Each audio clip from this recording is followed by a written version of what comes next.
Hi there, I'm back with another video. When Marvel Studios had most of their movies flopping at the box office in 2023, this year we have only one releasing, and it's Deadpool 3. Though there are some Sony Marvel releases like Madam Web, Kraven, and Venom 3, those movies are not considered canon for the Marvel Universe. While all those Sony movies are anticipated bombs to erupt, there's a glimmer of hope for Deadpool 3 to be a good movie, if it's close to the quality of Guardians of the Galaxy 3 at least. Because if this flops, this may be the last straw for the current heads of the MCU to lose their jobs. You never know. If it has the legs like the Guardians of the Galaxy had, then it can reel in a profit.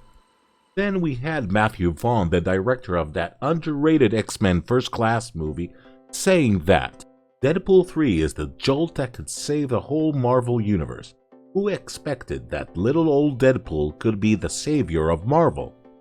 He has been out there doing some promotion for his movie Argyle, which, by the way, is a big stinker, and a bait and switch, since you go expecting to see Cavill, and he's like only 7 minutes in the movie.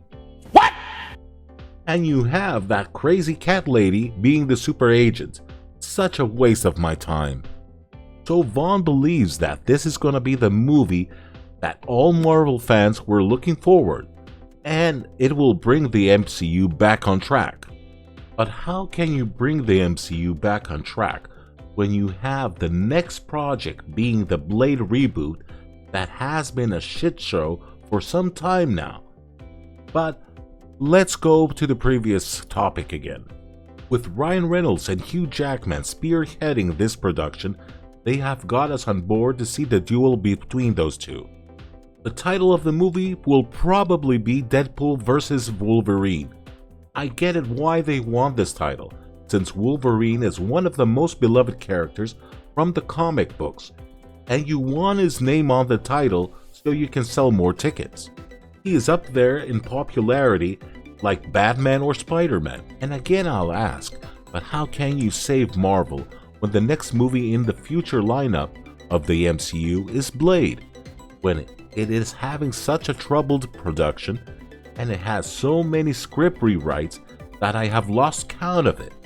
Plus it's gonna be a bait and switch like so many other projects the MCU has dished out this last years. Yes, they still have the daughter of Blade in the story, and many scoopers have said that Blade will be a guest star in his own movie. So this is going to be a period piece. The baddie will be Lilith, and she wants to kidnap his daughter to make an army of daywalkers.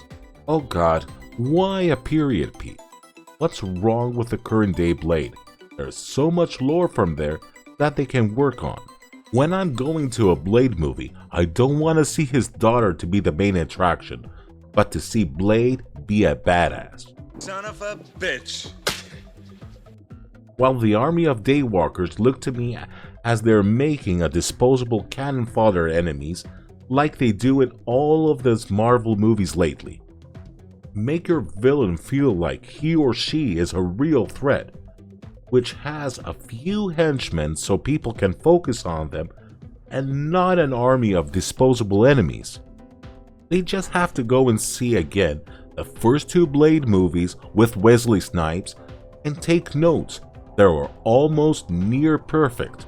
Some CGI scenes have aged badly, but the action is solid in those movies. Now, if they follow another route by not releasing Blade and fast-tracking the Fantastic Four with a good script, there can be some hope that Marvel has come to their senses, that this whole bait-and-switch tactic isn't working, and we may have some luck in seeing some better movies.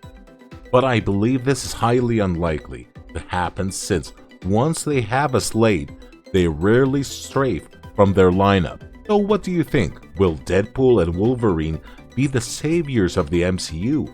Write it down on the comment section below. And don't forget, give a like to the video and subscribe to the channel. Thank you and have a good one.